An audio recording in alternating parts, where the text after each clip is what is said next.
am here with Paul Huggins. He's with Athletes in Action. He has been the chaplain for the Ottawa 67s and the Fury and university teams, and he's been with the Ottawa Redblacks since their inception. And we're actually here at TD Stadium, home of the Redblacks. Thank you. You're welcome. Thanks for coming and interviewing me. So we get to hang out almost every year now with with a faith day, which we'll talk about soon. But first, what is the role of a chaplain on a pro team like this? Yeah, I mean it varies.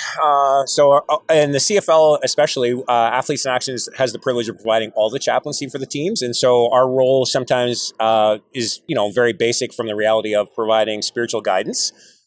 We provide through Bible studies, through weekly chapel services, through pregame chapel, through prayer, etc. But then also it extrapolates and expands to, actually, I just did a wedding for one of our players a couple of weeks ago. There are some times we're called to do funerals for different people and different realities. And so it's just kind of journeying with the players, the coaches, the staff to give them, spiritual hope and to provide direction. So. Is it rare to have a chaplain or to have Bible studies in a pro environment like this? It all depends on the sport. Okay. There are some sports definitely that lend itself to chaplaincy, and then there's others where it's kind of new or foreign. And so football is definitely one of those ones where pretty much to not have a chaplain would seem strange. Because in the States too, it's so American football is so Christian, but Canada's very different. It is. Having Athletes in Action able to get in that way is probably a big, I want to say like a win for AIA too. Yeah, for sure. Yeah. No, absolutely. I mean, it's one thing that I don't ever take for granted. Every day I count myself privileged and honored to be here and to be allowed to do what it is that I am able to do, and just take that opportunity and every opportunity that I get. What do the coaches feel? Like, do they see the value and the benefit? What's that relationship like? Yeah, actually, I had a conversation a couple of weeks ago with our head coach afterwards, and he was like, Paul, so what I do is that after every practice, I have post-practice prayer. So anyone's allowed to come.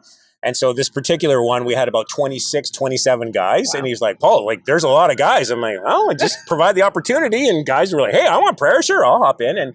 And so he was like, well, that's great. And I'm like, well, thanks, Bob.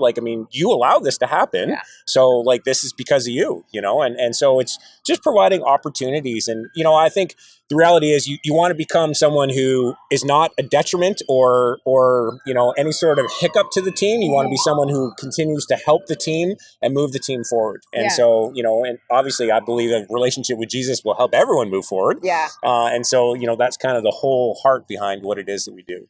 You're also coming in, though, in a lot of these cases, these guys are here for one season. And they're just trusting you immediately? And then what happens when they leave? How does that relationship get built and trust in you? Yeah, it's really interesting because a lot of times, you get players in and out, and there's lots of turnover at times, especially in the CFL. You lose about 50% of your roster every offseason, so you don't know who you're going to have. But I think the cool thing is that because the role of a chaplain has been so ingrained in a lot of the players for so many years, they trust me just because I hold the position. And so, it helps when they get to know me a little bit more, even further, but they trust the position, and therefore they know that, okay, that I'm here for the right reasons, and that they can, share whatever it is that they feel they need to. Wow. Which puts a lot of, I think, maybe pressure on you. There's an authority there that you have. Yeah, yes and no. I guess it could, but for me, I'm just like, hey, you know what? Every day I show up, I'm like, Lord, whatever you want to do. Yeah. So whoever you want me to talk to, whatever conversation you want me in, whatever, prayer you want me to utter, have at it. Yeah. And so, every day I come with anticipation of I don't know what today's going to look like. I have no idea. There's some days I know I have Bible study or whatever, but otherwise it's just okay, Lord, whatever you want to do today. Yeah. And I love it too, because there is this historical safeness, I guess, of be able to just come to a pastor, come. And so I wonder, is there, without getting too crossing any lines, but is there a common struggle that you find players, professional athletes often wrestle with, especially the Christian ones? Yeah, I mean, I think, it's the same across the board, really. It's issues of value, worth, and identity, right? Because they play a sport where production determines their worth. Yeah. It gets mixed up and jumbled up in their hearts and brains. So it's just, you spend a lot of time, speaking the truth and then allowing God to settle that.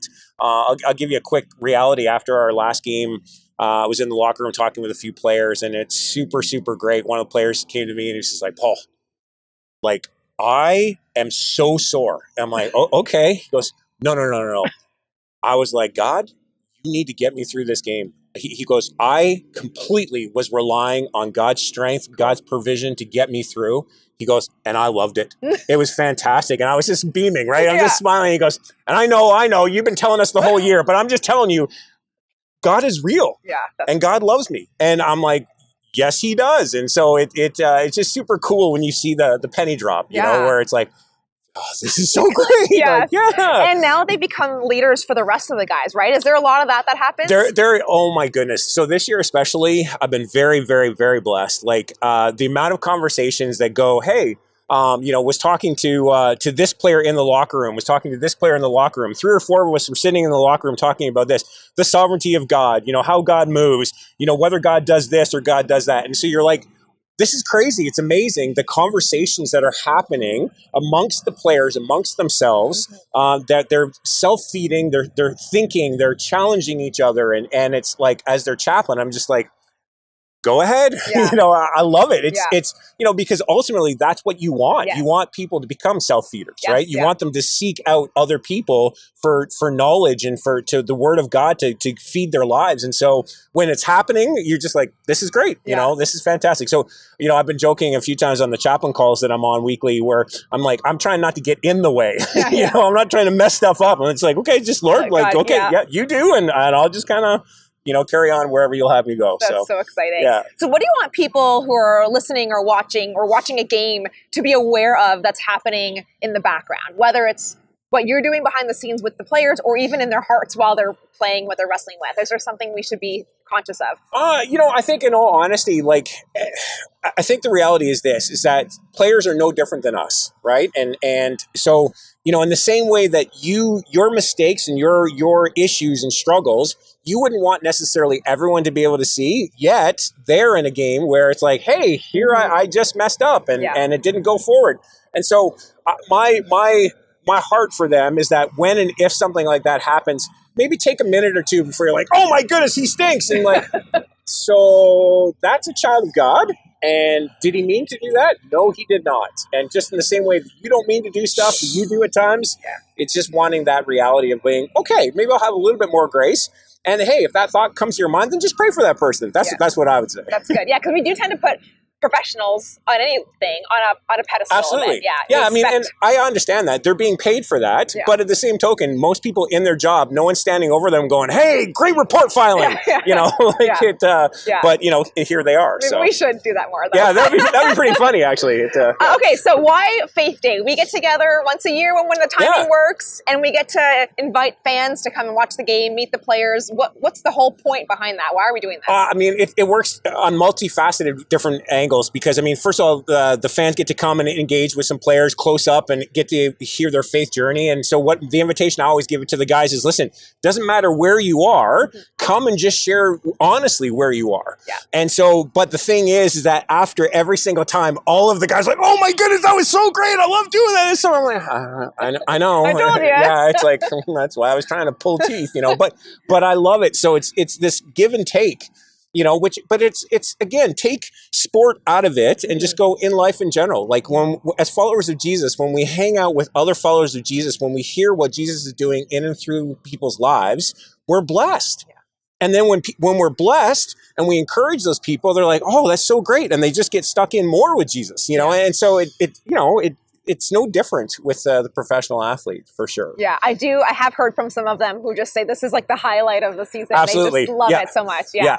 Okay, awesome. So as we wrap up, can know who might be joining us this year? I mean, I've got a few players. Club Templeton is coming for sure. And then I've got Tyron Frater and Lucas Cormier, Matt Shiltz.